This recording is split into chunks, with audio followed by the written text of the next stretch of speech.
Hello students, कैसे हो आप सब।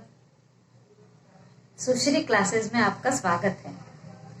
अब आज हम क्लास 11th के व्यवसाय अध्ययन का 4th चैप्टर व्यवसाय और सेवा क्षेत्र, इसका अगला टॉपिक देखेंगे। पिछले वीडियो में हमने बीमा क्या है, बीमा के लक्षण और बीमा के सिद्धांत देखे थे। अब इस वीडियो में हम बीमा से ही संबंधित कुछ और टॉपिक्स देखेंगे। तो बीमा से संबंधित हमारा अगला टॉपिक है बीमा की उपयोगिता, महत्व या कार्य। तो इसका पहला बिंदु है सुरक्षा। बीमा प्रत्येक पक्ष को सुरक्षा प्रदान करता है। बीमा में दो पक्ष होते हैं, एक बीमाधारी और एक बीमा कर्ता। ये दोनों ही पक्षों को सुरक्षा प्रदान करता है। सामान्य बीमा व्यक्ति के जीवन में और जीवन बीमा व्यक्ति के जीवन के पश्चात परिवार को सुरक्षा प्रदान करता है। हम अभी आगे पढ़ेंगे कि बीमा के क्या प्रकार हैं, जिसमें सामान्य बीमा यानी यदि हम अपने किसी वाहन का या अग्नि या पानी, इनसे यदि हमारी वस्तुओं का हानि होती है तो वो सामान्य बीमा के अंतर्गत आता है। अभी आगे हम पढ़ेंगे। और जीवन बीमा यानी व्यक्ति की मृत्यु से संबंधित। तो किसी भी जीवन बीमा तो व्यक्ति के मृत्यु के पश्चात सुरक्षा देता है घर वालों को, और सामान्य बीमा जीवन के रहते हुए सुरक्षा प्रदान करता है। अगला है बचत को प्रोत्साहन। तो जैसे जैसे हम जीवन बीमा की जो प्रीमियम है वो भरते हैं तो धीरे धीरे हमारी छोटी छोटी बचतों के माध्यम से जब इसकी मैच्योरिटी होती है तो एक बड़ा सा अमाउंट हमको प्राप्त हो जाता है। तो धीरे धीरे छोटे छोटे प्रीमियम भरकर हम एक बड़ी राशि का उपयोग कर सकते हैं। यानी यदि मृत्यु होती है तो घर वाले करेंगे उपयोग, और यदि मृत्यु नहीं होती है तो उसकी जो अवधि है वो समाप्त होने के बाद उसमें हमको कुछ पुरस्कार के रूप में कुछ लाभ भी प्राप्त होता है, और जितना रुपया हमने जमा किया है वो भी प्राप्त होता है। तो एक बड़ी राशि हमारे पास आ जाती है। फिर है आयकर में छूट।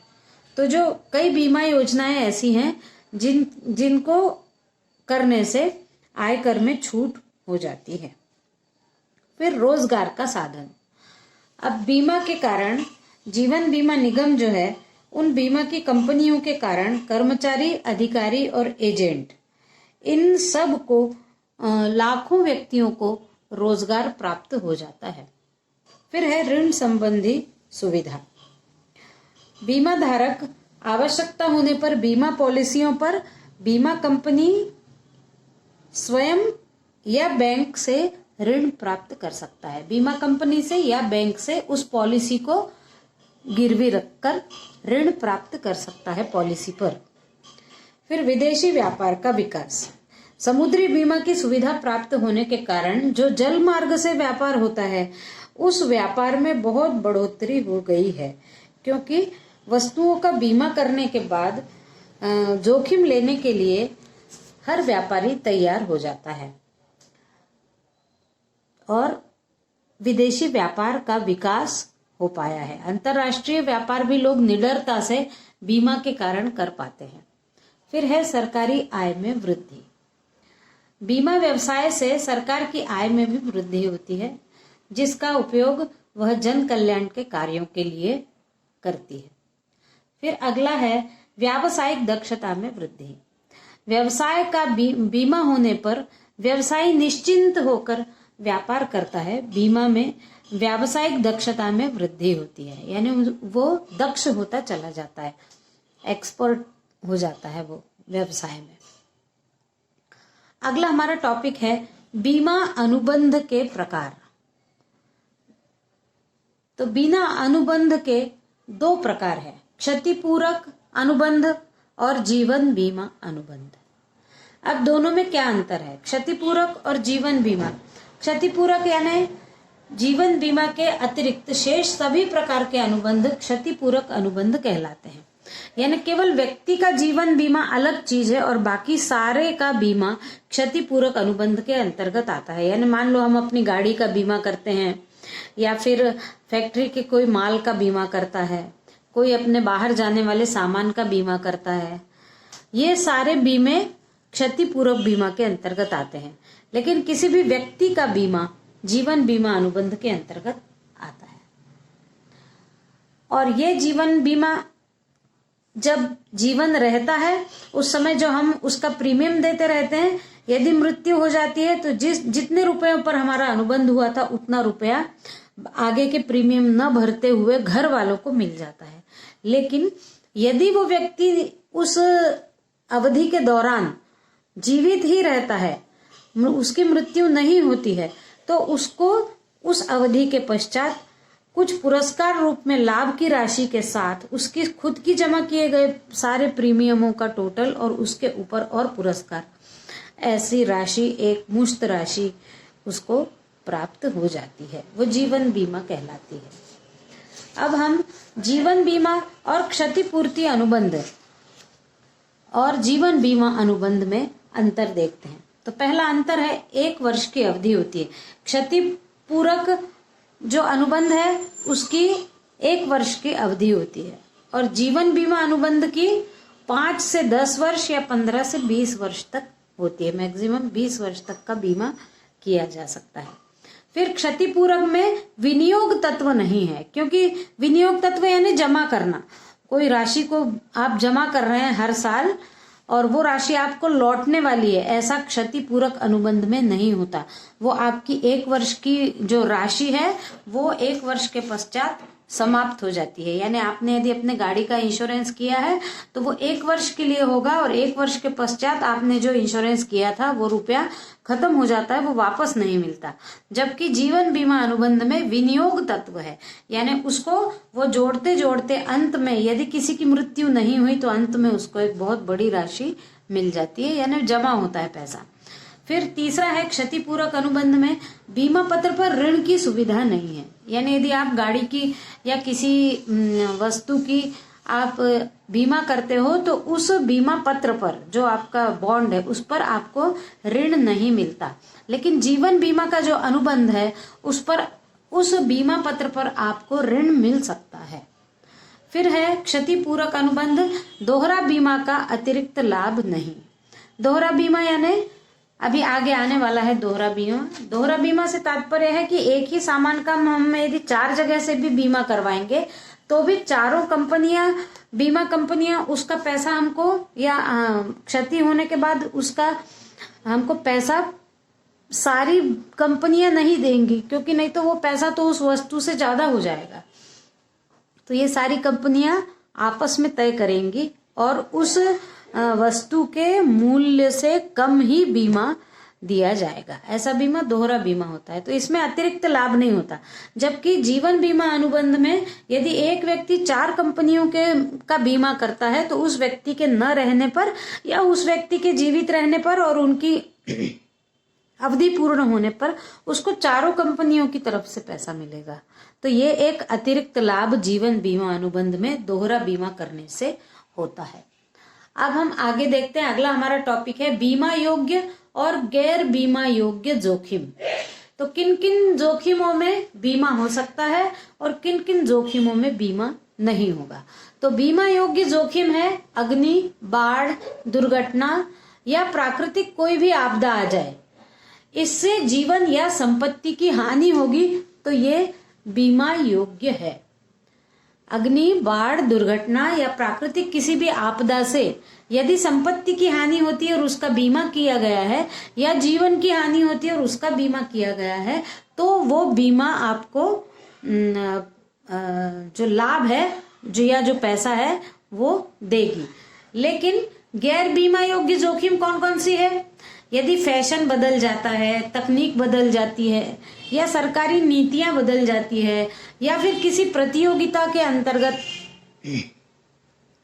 यदि कोई हानि होती है तो ऐसी हानि बीमा के योग्य नहीं मानी जाती। फैशन बदल गया तो आपने मान लो कुछ कपड़े खरीदे हैं, फैशन बदल गया तो अब उन कपड़ों का यदि आपने बीमा भी करवाया होगा और फैशन बदल गया तो उसके बदले में आपको किसी प्रकार का रिफंड नहीं होगा। फिर है अगला टॉपिक है इंश्योरेंस और एश्योरेंस। ये 2 थोड़े अलग अलग अंतर के शब्द हैं, लेकिन इनके अर्थों में बहुत बड़ा अंतर है। अब इंश्योरेंस में बीमाधारी को कंपनी क्षतिपूर्ति पर ही दावे का भुगतान करती है। क्षतिपूर्ति होगी तो ही दावे का भुगतान होगा और नहीं होगी तो नहीं होगा। और एश्योरेंस में व्यक्ति की मृत्यु होने पर तो पैसा मिलेगा ही, लेकिन यदि व्यक्ति की मृत्यु नहीं होती है और वो उस अवधि तक जीवित रहता है तो जीवित रहने पर भी बीमा की राशि का भुगतान होगा। ये एश्योरेंस ये किसी भी व्यक्ति के लिए जीवन बीमा के अंतर्गत आता है, और इंश्योरेंस ये किसी भी वस्तु के लिए आता है। तो यदि वस्तु की कुछ टूट फूट हुई तब तो क्षतिपूर्ति के दावा आपने जो अनुबंध किया है उसके लिए आप दावा प्रस्तुत कर सकते हैं, आपको मिल जाएगा। लेकिन यदि क्षतिपूर्ति नहीं हुई है और अवधि समाप्त हो गई है तो जो प्रीमियम आपने जमा किया है उस प्रीमियम के बदले में आपको कुछ भी नहीं मिलेगा, जैसे गाड़ी का है। लेकिन अब क्या हो गया है, इंश्योरेंस और एश्योरेंस इन दोनों को ही मिलकर इंश्योरेंस शब्द का ही उपयोग किया जाता है। अब एश्योरेंस शब्द जो है वो महत्वहीन हो गया है और अब सभी प्रकार के बीमा के लिए इंश्योरेंस शब्द का ही उपयोग किया जाता है। पहले ये इंश्योरेंस और एश्योरेंस दोनों अलग अलग थे। अब हम अगला टॉपिक देखते हैं, दोहरा बीमा और पुनर्बीमा। अब दोहरा बीमा यानी जब जीवन या संपत्ति का एक से अधिक कंपनियों से बीमा करवा लिया जाता है तो उसको दोहरा बीमा कहते हैं। यानी कोई व्यक्ति यदि 2-3 कंपनियों से अपना बीमा करवा लेता है तो उसको दोहरा बीमा कहते हैं। इनमें क्षतिपूर्ति का दावा, परंतु क्षतिपूर्ति वास्तविक हानि का ही दावा मिलता है। यानी संपत्ति का दोहरा बीमा नहीं करवाना चाहिए, क्योंकि क्षतिपूर्ति के लिए तो वास्तविक जो उसकी कीमत है, यदि आपने अपने गाड़ी का इंश्योरेंस 3 कंपनियों के द्वारा करवाया है, दोहरा बीमा यानी करवाया है, और यदि गाड़ी चोरी हो जाती है तो उस गाड़ी के लिए आपको ऐसा नहीं होगा कि तीनों कंपनियां उस गाड़ी के लिए पैसा दे देंगी, तो आपके पास तो उस गाड़ी की कीमत से कई गुना ज्यादा पैसा हो जाएगा।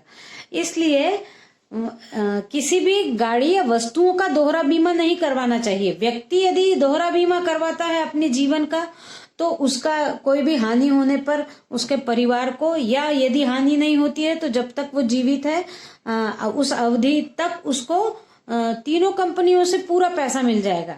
लेकिन यदि सामान का दोहरा बीमा किया जाएगा तो वो तीनों कंपनियां मिलकर अपना अपना अंश तय करके उस वस्तु की वास्तविक कीमत से कम पैसा ही आपको देगी। इसलिए दोहरा बीमा, जीवन बीमा करवाया जाना फायदेमंद है, क्षतिपूरक अनुबंध कराना फायदेमंद नहीं है।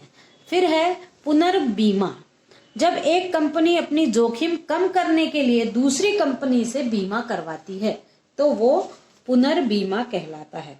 यानी क्या होगा कि एक बीमा कंपनी है, वो कई लोगों की जोखिम में बीमा देते जा रही है, लेकिन उसको भी जोखिम है, तो वो यदि अपनी जोखिम को कम करने के लिए अपने बीमा के लिए दूसरी कंपनी से बीमा करवा लेती है तो वह पुनर्बीमा कहलाता है। ये अनुबंध 2 कंपनियों के मध्य हो सकता है। पुनर्बीमा से मूल बीमाधिकारी की स्थिति में कोई परिवर्तन नहीं आता। यानी यदि हमने बीमा करवाया है और हमारी कंपनी ने और आगे बीमा करवाया है तो कंपनी हमारे और आगे बीमा करवाती रहे, हमें फर्क नहीं पड़ेगा उससे। उसका संबंध तो केवल उसी कंपनी से होता है जिसका बीमा पत्र उसके पास है। इस वीडियो में बस इतना ही। Thank you.